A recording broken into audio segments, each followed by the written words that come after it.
Hi everyone, it's Kim from Supplements.co.nz and I have Maya and Jace here tonight and we're going through some of the PharmaFreak products. So the next one that we're going to look at is Creatine Freak, and Maya's going to tell us a little bit about, it's got a special type of creatine in it. It does, got one of the better ones. And how is that different from some of the other ones on the market? Well, okay, so most people know creatine monohydrate, one of the original forms of creatine, and it's definitely the part to focus on. It's called Creatine Freak because that's the key focus of the product. So the creatine that's in this one that's different is Creatine Hydrochloride, and the reason that hydrochloride is so cool is it's one of the major components of stomach acid. So the downfall with most creatines is creatine monohydrate, most people know, and there's a loading phase and all this other stuff. You can see other forms, you'll see creatine ethyl ester, you'll see crealkaline. All these varieties are trying to achieve saturation into the bloodstream to get to the muscles without the stomach acid interfering with it. And we all take them orally, so the challenge is dealing with stomach acid. Creatine hydrochloride, as you can tell now by the name, is compliant, if you like, with stomach acid. So instead of taking teaspoons of monohydrate or other forms, you can get away with as little as a quarter of a teaspoon and get the same blood concentration, therefore muscle concentration of creatine from the single serve. Someone on creatine monohydrate over a month's period would have a similar blood concentration as creatine hydrochloride. But you can get that instantly. So you want instant creatine gains, that is the way to go. It's probably the only one where I'd be willing to bet money on, where you could take it before a workout and genuinely experience the benefit of creatine for that workout. Anyone who thinks they're taking a teaspoon of creatine monohydrate as a virgin to creatine and then going and entering into the workout and thinking they're getting a benefit is kidding themselves. Doesn't work like that, because majority of it is converted into a harmless substance called creatinine, which is, though unfortunately not much benefit to strength. It takes time. So yes, that creatine form is particularly good. We spoke earlier about an ingredient in the pre-workout, because this would be used pre-workout, of course. So just before we move on to the next ingredient, so you're going to get all the benefits from this type of creatine versus creatine monohydrate, but are you going to get any of the side effects that, like from creatine monohydrate? I know a lot of our customers, and myself included, upset stomach, that kind of stuff, water retention, You don't have to load this. And I don't want to give creatine monohydrate a bad name, because it's a perfectly good supplement. And it's very, very economical. Never used to be a decade ago, but it certainly is now. While you can get certain different grades, it's just so affordable now that I'm not concerned about that.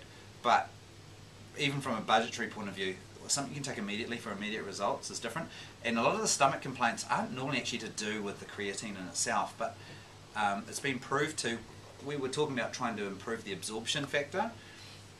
Traditionally, the best time to take a creatine mono is post-workout, as your body's just been thrashed and it's got a better ability to recover or want to absorb. Call it like a window of opportunity. It's a key time to take simple carbohydrates to produce an insulin response, whose job, that hormone's job, is to store nutrients. So post-workout, you'd usually take creatine and you take a huge whack of carbohydrate in the product, and people would often go, oh my gosh, you know, got stomach discomfort, but what they're talking about is 70 to 100 grams of a simple kind of sugar that's actually causing that gastric upset, not the creatine. But you can put all that aside anyway, because you're getting the benefit of creatine first pop. It's also like, it's easy, you can take these because it's Kappa in your bag. Oh yeah. You don't have to mix any... I'm glad you said that, because that's the downside with creatine hydrochloride, is the flavour is eek.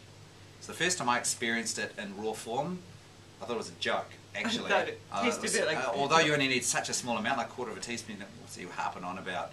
It's like trying to drink pool water. It's terrible, but worse. So, capsule form, easy peasy. 3 capsules, I believe, is the dosage, so it couldn't be easier. Sweet. Cool.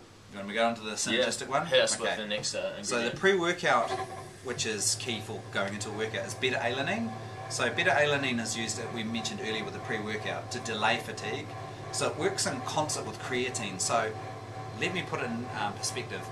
If you're either doing a hill climb on a bike, doing a spin class, or you're doing weights, if you do a burst kind of session where you're going hard out for 0 to sort of 12 seconds, you're in the explosive round where creatine's of assistance. You can actually do a harder explosive movement over that period, and then as you exit out of that fuel source and move into the carbohydrate type source, the byproduct becomes lactic acid, which is the pain.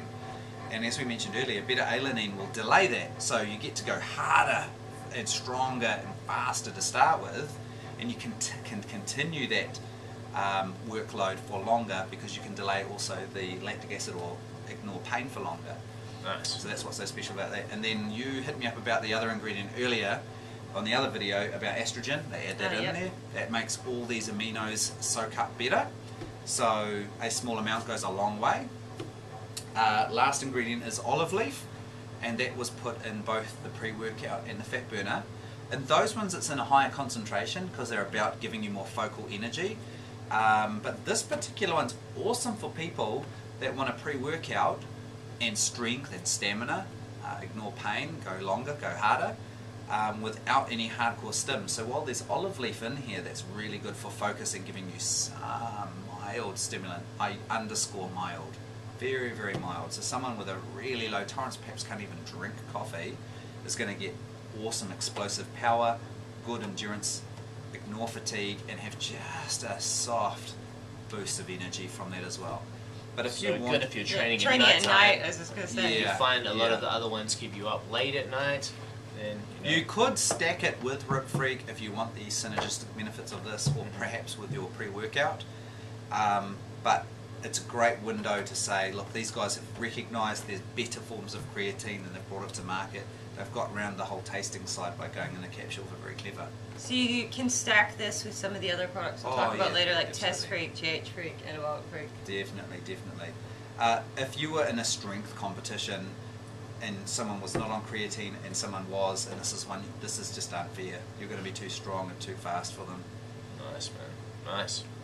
Cool. Thank you, Maya. Thank you. Welcome. Awesome, and thank you guys for watching. Stay tuned for the next PharmaFreak video.